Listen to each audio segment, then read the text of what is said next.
जी हमारे साथ पढ़े हैं, जी से भी थी, सुशील मोदी से भी थी, सबका मैं मुकदमा कोई राजनीतिक पार्टी में नहीं करूँगी। इस उम्र में 15 सितंबर को हमारी पहली बात हुई प्रसाद जी से, और प्रसाद जी ने कहा, और मैं प्रसाद जी को टीवी पर यूट्यूब पर वॉच करता था कि बड़ा ही टैलेंटेड आदमी है, इनकी बातों को माना जाए और लोग फॉलो करें तो हो सकता है कि बिहार विकसित हो जाए।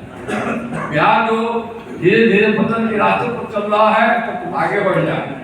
तो मैं जब शुरुआत से बहुत पहले नहीं जुड़ा था, 15 सितंबर को उनसे पहली बात हुई, मैंने उनसे कुछ समय मांगा और फिर वो एक दिन 28 सितंबर को मेरे घर आ गए। तो मुझसे उन्होंने कहा था कि आप हमें नई भी पार्टी ज्वाइन करते हैं तो एक दिन मैं आपके यहाँ भोजन करूँगा। मैं 28 सितंबर को मेरे घर आ गए, हमसे बहुत बातचीत हुई।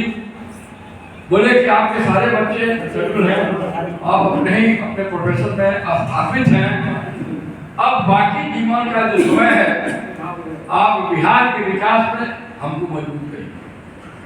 मैंने भी सोचा, मैंने कहा कि उन्होंने कहा कि भाई 2 अक्टूबर को हम लोग पार्टी का स्थापना करने जा रहे हैं, आप उसमें आ जाए। हम चले गए, हमारे साथ राजू गए थे, हम लोग जाके मंच पर बैठ गए, अनायास पार्टी बनने लगा। तो मेरा नाम पुकार हो गया, आप भी बोलेंगे, मुझे नहीं पता था, मैंने भी कुछ बोल दिया है। तब से मैं इस पार्टी में जुड़ा हूँ और मैं इस पार्टी में इसलिए जुड़ा हूँ कि बिहार का विकास देखना चाहता हूँ। आप लोग भी जितने हमारे भाई बंधु हुआ है, आप लोग भी जनसुराज से इसलिए जुटे हैं कि जनसुराज से का जो नेतृत्व है, जनसुराज के सूत्रधार जो है, ऐसे ऐसे ऐसे अच्छे आदमी हैं, इतना विद्वान है, इतना मेहनती है, सब कुछ होते हुए भी गांव घूम के दिन रात सबसे ज्यादा 16 घंटा 17 घंटा 18 घंटा रोज काम करते हैं। भगवान ने उनको सब कुछ दिया है, चाहे तो एयर कंडीशन में ही जीवन बीत जाएगा, चाहे तो राज्यसभा लोकसभा जहाँ चाहे चले जाएंगे, लेकिन उनकी मंशा है बिहार का विकास है। हमारे यूथ के जो प्रेसिडेंट थे बहुत थोड़ा नाराज से लग रहे थे, वहाँ से हम नाराज थे, कुछ नाराजगी समझ में भी आती थी, लेकिन इसको मधुर भाषा में भी कहा जा सकता था, अपना क्षोभ व्यक्त किया जा सकता है। इस भाषा का जिस तरह से उन्होंने उपयोग किया वो ठीक बात नहीं है। मान लीजिए किसी पदाधिकारी से वो नाराज भी हो, डिससेटिस्फाइड भी हो, तो उसका कहने का तरीका है। हमारे संगठन में पूरा सिलसिला बना हुआ है, हायरार्की बना हुआ है। डिस्ट्रिक्ट जो हमारे अध्यक्ष हैं, इनसे यदि आप नाराज हैं तो और लोग उनसे ऊपर है जिनसे आप कह सकते हैं, लेकिन चाहे जो भी हो, चाहे हमारे प्रभारी जो हैं, इनसे इनके किसी कार्यकलाप को आपको पसंद नहीं होता है तो फिर हायरार्की में ऊपर के भी लोग हैं, कहने का तरीका है हमारा तो हायरार्किकल, डिसिप्लिन, पीसफुल और कॉन्स्टिट्यूशनली रूल ऑफ लॉ की पार्टी है। यहाँ वायलेंस और एंगर इसका कोई स्कोप नहीं, मैं इसको प्रेजेंट करता हूँ। अब हम आते हैं अपने इशू पर। हमारा इशू जो अध्यक्ष महोदय ने पहले ही बताया एजेंडा, वो एजेंडा में ज़्यादा हेर फेर करने का नहीं है। ये बात जरूर है कि हमारे मेंबर्स कम आए हैं, हमारे ऑफिशियल कम आए हैं।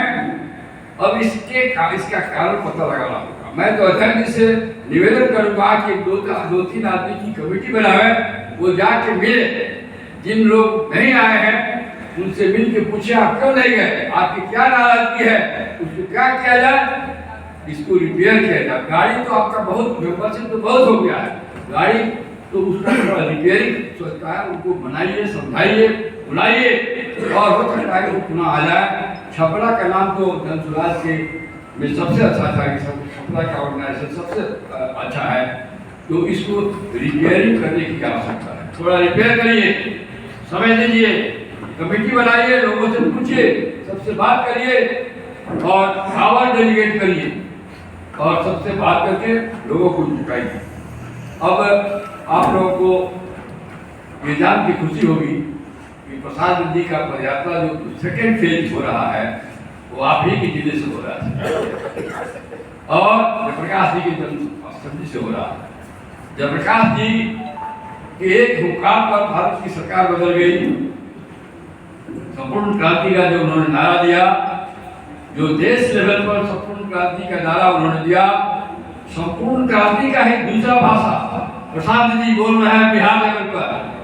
जो जयप्रकाश जी क्या बोले थे, भ्रष्टाचार मिटाओ, जयप्रकाश जी का संपूर्ण क्रांति भ्रष्टाचार के खिलाफ था। इनका भी मोटो बिहार की सरकार में भ्रष्टाचार को मिटाना है। दूसरा, शिक्षित करना है समाज को, बेरोजगारी मिटाना है, पलायन से रोकना है। पूरी का सिस्टम पारदर्शी है। अब तो इनकी भाषा दूसरे दल वाले भी बोलने लगे हैं, कांग्रेस भी बोलने लगा है, राजद भी बोलने लगा है। केवल वोट देने से नहीं होता है, कार्यान्वयन कैसे कीजिएगा। आपके पास स्कूल क्या है उसको अचीव करने का आपके पास सब किशोर नहीं है। हमारे भाजपा वाले कहते हैं भाजपा में कोई ऐसा स्थापित बिहार का नेता नहीं है जो अपने नाम पर, अपने कर्म पर भाजपा को आगे बढ़ा सके। इसीलिए नीतीश जी को किसी तरह पकड़े रहता है।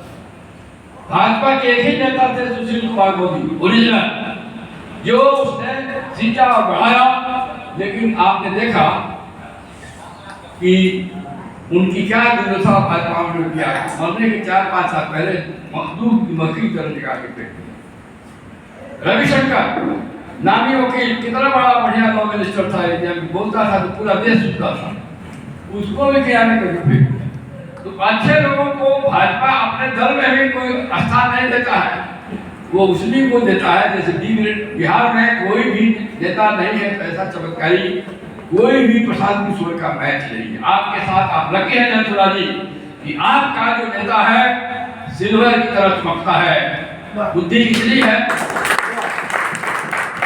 ये एक कैडेट बातें हैं। आपका प्रोग्राम अच्छा है, आपका नेता का इमेज इतना अच्छा है, आपका नेता बोलता इतना अच्छा है, एनालिसिस इतना करता है और ईमानदार 100% है और भ्रष्टाचार के खिलाफ है। तो हम लोग लकी हैं, हमारी पार्टी लकी है कि बिहार के बदलाव का जो हमारा नायक है बहुत असरदार है, बहुत ही असरदार है। मैं तो हम लोग वकालत करते थे, मैं स्थापित वकील हूँ, आप लोग जानते ही हैं। लेकिन हम लोगों का पॉइंट और बहस जब फीस मिल जाता है तब होता है। प्रशांत किशोर जी बिना फीस के और मैं भी आदमी बिना फीस के बहस करते हैं हम लोग जनता में, तो बातें रखते हैं। अब सीधा बिहार में आ रहे हैं, स्वागत की तैयारी करिए। अपने संगठन, बिना संगठन के कुछ होगा नहीं। संगठन को मजबूत करिए, आपस में बैठिए, आपस में विमर्श करिए और संगठन को मजबूत करके पूरे देश में कांग्रेस का जो राज था, तो हमारा देश बिहार और खासकर छपरा ओल्ड साउथ डिस्ट्रिक्ट, जिससे मैं भी आता हूँ, डॉक्टर राजेंद्र प्रसाद जी ने देश को नेतृत्व किया। महात्मा गांधी के सत्याग्रह आश्रम में उस समय वो 9 प्राइम मिनिस्टर थे।